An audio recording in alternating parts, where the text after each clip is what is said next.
నమస్తే welcome to our channel 4 సార్లు ముఖ్యమంత్రిగా ఉన్నటువంటి మీరు అసలు ప్రభుత్వ విద్యార్థులకు ప్రభుత్వ పాఠశాలలకు ఏమైనా చేశారా అంటూ విద్యాశాఖ పైన మాజీ మంత్రి రోజా పెట్టినటువంటి ట్వీట్ ని ఏ విధంగా చూడాలి సో నాడు నేడుతో జగన్మోహన్ రెడ్డి తెచ్చినటువంటి సంస్కరణల వల్లే ఇప్పుడు 10 ఫలితాల్లో ప్రభంజనం కొనసాగిందంటూ ఆమె చేసినటువంటి ట్వీట్ వాస్తవమేనా ఇటువంటి అంశాలన్నీ కూడా చర్చించడానికి మనతో పాటుగా ఉన్నారు టీడీపీ రాష్ట్ర అధికార ప్రతినిధి సూర్యదేవర లత గారు నమస్తే మేడం నమస్తే మేడం ఎన్నడూ లేని విధంగా ఈసారి ఆంధ్రప్రదేశ్లో 10వ తరగతి ఫలితాల్లో ప్రభుత్వ విద్యార్థుల హవా కొనసాగుతుందని చెప్పుకోవచ్చు మరి అడ్వర్టైజ్మెంట్స్ కూడా చూసుకున్నట్లయితే ఎప్పుడు ప్రైవేట్ పాఠశాలకు ఉంటాయి దానికి భిన్నంగా ఈసారి ప్రభుత్వ పాఠశాలకు కూడా మనం చూసాం అడ్వర్టైజ్మెంట్స్ అన్ని కూడా సో లోకేష్ గారు తీసుకొచ్చినటువంటి సంస్కరణల వల్లే ఇవన్నీ సాధ్యమయ్యాయని చాలా మంది చెప్తున్నారు అయితే ఇప్పుడు ప్రస్తుతం మాజీ మంత్రి ఆర్కే రోజా గారు ఒక ట్వీట్ చేశారు అసలు 4 సార్లు ముఖ్యమంత్రిగా చేసినటువంటి మీరు ఎప్పుడైనా విద్యా వ్యవస్థలో సంస్కరణలు తీసుకొచ్చారా ప్రభుత్వ విద్యార్థులకు ఏదైనా చేశారా ఒక్క పని చేశారా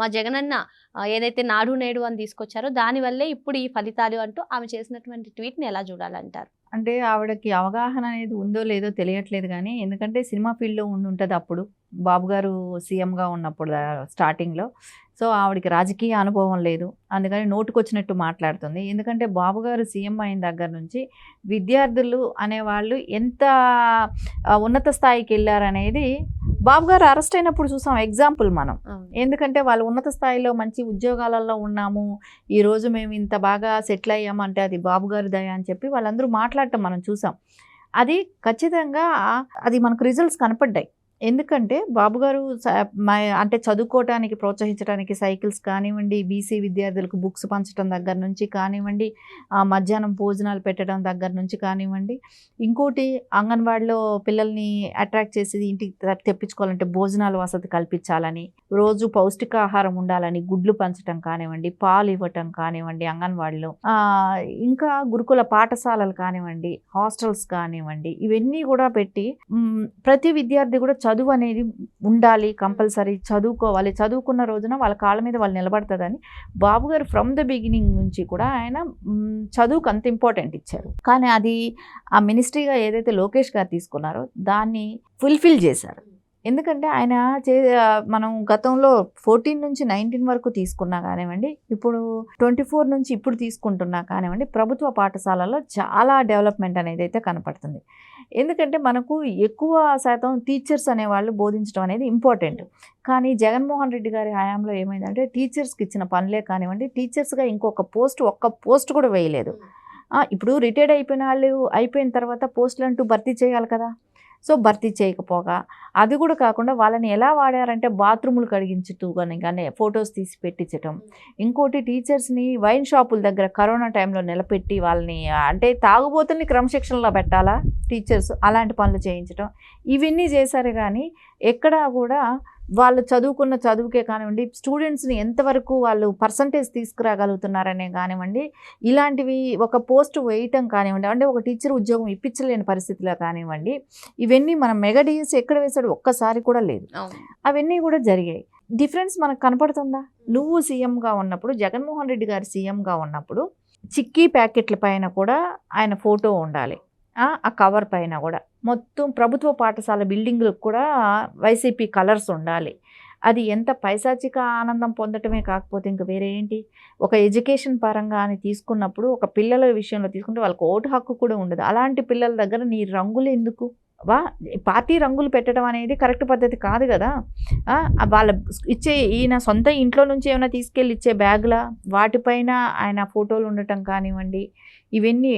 ప్రతి వస్తువు పైన కూడా జగన్మోహన్ రెడ్డి గారి ఫోటో ఉండాలి అని ఈ రోజున నారా చంద్రబాబు నాయుడు గారు చేసింది చూస్తే ఒక సీఎంగా ఆయన నా ఫోటో ఉండాలని ఎక్కడ అనుకోలేదు ఒక ఎడ్యుకేషనల్ మినిస్టర్గా ఉన్నాను నేను నా ఫోటో ఉండాలని అనుకోలేదు లోకేష్ గారు ఏదైతే ప్రభుత్వంలో చదువుకున్న వాళ్ళు కష్టపడి చదివారు వాళ్ళు మంచి ర్యాంక్ సాధించినప్పుడు ఖచ్చితంగా వాళ్ళ ఫోటోలు పేపర్లో పడాలి అనుకుంటారు ఇప్పుడు మనం చూస్తే బయట నారాయణ చైతన్య వీటిలో చదువుకునే పిల్లలవి వాళ్ళవి ఫొటోస్ వస్తాయి కానీ వాళ్ళు డబ్బులు కట్టి చదువుకున్న వాళ్ళు అంటే ఫీజులు పే చేస్తేనే వాళ్ళు చదివిస్తారు అట్లా ఫీజులు కట్టిన ఇక్కడ ఉచితంగా చదువుకోవటం కానివ్వండి వాళ్ళకన్నా మించిన ర్యాంకులు రావటం కానివ్వండి దీనికి అంతటికీ ప్రోత్సాహం అనేది కంపల్సరీ మనకి ఎవరైతే మినిస్టర్గా ఉన్నారో వాళ్ళ ప్రోత్సాహం అనేది కంపల్సరీ ఉండాలి అదే ఇది అంత ర్యాంకులు ఎందుకు వైసీపీ గవర్నమెంట్లో రాలేదనేది వాళ్ళు క్వశ్చన్ చేసుకోవాలి. అది కాకుండా ఈ రోజున వచ్చిన పిల్లలు విద్యార్థులు మంచి ర్యాంకులో వచ్చారు, మంచిగా పాస్ అయ్యారు అనేది ఒక సంతోషం లేకపోగా,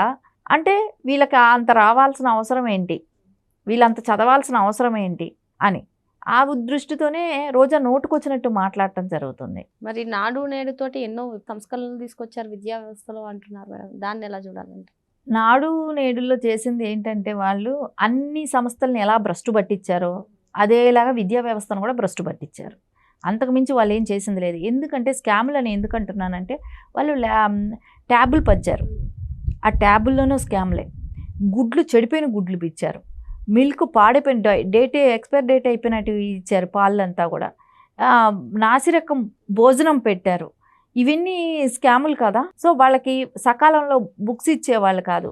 అసలు ఫీజు రియంబర్స్మెంట్ ఎక్కడ చేశారు, బకాయిలు అసలు అన్నీ ఆగిపోయినాయి కదా. సో ఇవన్నీ కూడా మనం చూస్తే ఖచ్చితంగా ఈ రోజున ఎవరైనా నాడు నేడికి కానీ ఈ రోజున ఉన్న ప్రభుత్వం కూటమి ప్రభుత్వంలో కానీ చూస్తే చాలా డిఫరెన్స్ ఉంది. సో విద్యార్థులు వాళ్ళ భవిష్యత్తు వాళ్ళ కళ్ళ ముందే కనపడుతుంది, ఎందుకంటే అది ర్యాంకుల రూపంలో కనపడుతూనే ఉంది. అది కాకుండా నారా చంద్రబాబు నాయుడు గారు విజనరీ లీడరు, అందుకు సంబంధించిన చాలా ప్రూఫ్స్ ఉన్నాయి. ఈవిడ కొత్తగా వచ్చి నారా చంద్రబాబు నాయుడు గారిని విమర్శించే స్థాయి రోజాకి లేదు. ఇప్పుడే కాదు, ఇంకో తరం వచ్చి పుట్టి పెరిగినా కూడా ఆవిడ ఇంకొక జన్మ ఎత్తినా కూడా ఖచ్చితంగా నారా చంద్రబాబు నాయుడు గారి గురించి మాట్లాడే స్థాయి ఆవిడకి లేనే లేదు.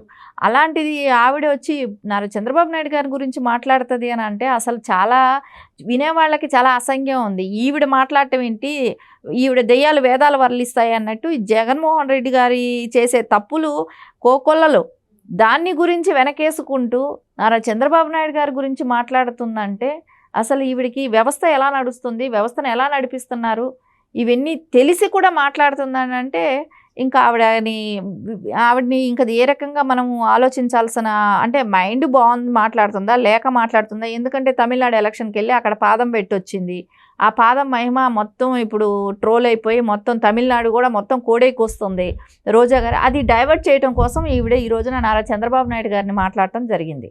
అంతకు మించి ఆవిడ ఏదో ఒక ఎవరిని గురించైనా విద్యార్థుల గురించి ఏదైనా ఫేవర్ తీసుకొని మాట్లాడుతుందంటే విద్యార్థులు బాగా ఉన్నారు, మంచి భవిష్యత్తు కనపడుతుంది, వాళ్ళకి మంచి ర్యాంకులు వచ్చాయి. ఈ రోజున ప్రైవేటు పాఠశాలలో ధీటుగా పనిజరుగుతుంది గవర్నమెంట్ పాఠశాలలో. సో అలాంటప్పుడు అందరూ కూడా మనకి ఏదైతే విద్యాశాఖ మంత్రిగా ఉన్నారో ఆయనకి కోకొల్లలుగా అప్రిషియేషన్స్ వస్తున్నాయి. ఎంతమంది మెచ్చుకుంటున్నారో, ఎంతమంది లీడర్స్ మెచ్చుకుంటున్నారో, ఈ పార్టీ ఆ పార్టీ అని లేదు. అంత గొప్పగా మాట్లాడుతున్నప్పుడు ఈవిడ అది జీర్ణించుకోలేక ఏదో ప్రెస్ మీట్ పెట్టి ఏదో ఒకటి మాట్లాడాలి, ఏదో ఒకటి చేయాలన్నట్టే ఉంది ఆవిడ. మేడం, అయితే విద్యాశాఖ మంత్రిగా నారా లోకేష్ గారు ఇప్పుడు మధ్యాహ్న భోజన పథకాలు కానివ్వండి, లేదంటే మెగా పేరెంట్ టీచర్ మీటింగ్ కానివ్వండి, ఎప్పటికప్పుడు పిల్లలతో మమైకం అవుతుంది మనం చూస్తున్నాం ఈ 2 సంవత్సరాలుగా కూడా. మరి గడిచిన 5 ఏళ్ళలో అంటే నాడు నేడుతో ఎన్నో విప్లవాత్మకమైన మార్పులు తీసుకొచ్చారని రోజా గారు చెప్తున్నారు కదా. అప్పుడు విద్యాశాఖ మంత్రిగా ఇద్దరు పనిచేశారు. ఎప్పుడైనా విద్యార్థులను కలవడం లేదంటే ఆకస్మిక తనిఖీలు చేయడం చేశారంటారా? బొత్స సత్యనారాయణ గారు ఏ రోజైనా ఆయన క్యాబిన్ దాటి బయట వచ్చి ఎక్కడైనా ప్రజల్లో వెళ్ళింది కనపడిందా? ఆయన ఇప్పటి వరకు కూడా మినిస్టర్గా గతంలో చూసుకున్నా కూడా ఎక్కడ తనిఖీలకు వెళ్ళింది లేదు, ఎక్కడ వెళ్ళి పనిచేసింది లేదు. ఆయన దాని నుంచి బయట రారు. ఇంకా ముందున్న మినిస్టర్ ఎవరో కూడా జనాలకి పేరు కూడా తెలియని వ్యక్తి, అతన్ని పెట్టారు. అసలు ఎక్కడ అంటే పని చేయని వాళ్ళకి అధికారాలు ఇచ్చినాం కాబట్టి 5 సంవత్సరాలు అక్కడ ఎక్కడా కూడా పని జరగలేదు. ఎందుకంటే మనం చూస్తే లోకేష్ గారు పిల్లలతో కలిసి వెళ్ళి భోంచేయడం, ఎందుకంటే ఇప్పుడు ఒక మినిస్టర్ వచ్చి భోంచేస్తున్నాడు అన్నప్పుడు ఫుడ్ అనే విషయంలో ఖచ్చితంగా నాణ్యమైన ఫుడ్ పెట్టాలి అనేది ఒక ఇది ఉంటుంది. ఒకవేళ ఈరోజు మినిస్టర్ వచ్చారు కాబట్టి ఈరోజు మంచి ఫుడ్ పెడతారు, రేపు సరిగా పెట్టరు, అది పిల్లలే డైరెక్ట్గా చెప్తారు కదా, పిల్లల్ని అడుగుతున్నారు కదా. సో ఆ భయము అధికారులకు ఉంటుంది. సో మంచి నాణ్యమైన ఫుడ్ పెట్టాలి, పెట్టకపోతే నెక్స్ట్ చెప్తారేమో, ఎప్పుడైనా రావచ్చు లోకేష్ గారు, ఏ స్కూల్కి ఎప్పుడు వస్తారో తెలియదు అన్న భయం అయితే ఖచ్చితంగా అందరికీ స్టార్ట్ అయింది. సో వాళ్ళకి నాణ్యమైన ఫుడ్డే కానివ్వండి, వాళ్ళ ఎడ్యుకేషన్ పరంగా వాళ్ళకి కావాల్సిన ఫెసిలిటీస్ కూర్చడం కానివ్వండి, అవన్నీ ప్రతిసారి ఎక్కడికి ఎప్పుడు వెళ్తున్నారో లేదు తనిఖీలకి, ఆ రకంగా ఆయన వెళ్ళటం, ఎవరికి అక్కడ లోకల్ ఎమ్మెల్యేకి కూడా చెప్పకుండా వెళ్తున్నారు. అంటే ఏంటి, మనం వెళ్తే అలర్ట్ అయిపోతారేమో, మనం కరెక్ట్గా టైంకి వెళ్ళాలి అనే ఇదైతే ఉంటుంది. కాబట్టి ఖచ్చితంగా ఆ రకంగా ఆయన అంత ఒక్కరోజు మిస్ చేసుకున్నా మనం ప్రజల్ని కలవలేమేమో అన్నట్టు ఆయన గంట కూడా మిస్ చేయకుండా ప్రజలతో అంత మమేకమై ఉన్నారు లోకేష్ గారు. అలాంటి ఆయన గురించి ఈవిడ మాట్లాడటం అనేది అందరం చూస్తున్నారు, ప్రజలందరూ చూస్తున్నారు ఇప్పుడు వర్క్ ఎలా నడుస్తుంది, విద్యార్థులు ఎంత బాగా ఈ రోజున వచ్చిన రిజల్ట్స్ చూస్తుంటే, ఇవన్నీ చూస్తుంటే ఖచ్చితంగా ప్రజలందరికీ కూడా అర్థమవుతుంది కదా. ఈ తప్పుడు ప్రచారాలు నమ్మే పరిస్థితి అయితే ఏమీ ఉండదు. మరో అంశంతో మళ్ళీ కలుద్దాం. Thank you madam. నమస్తే.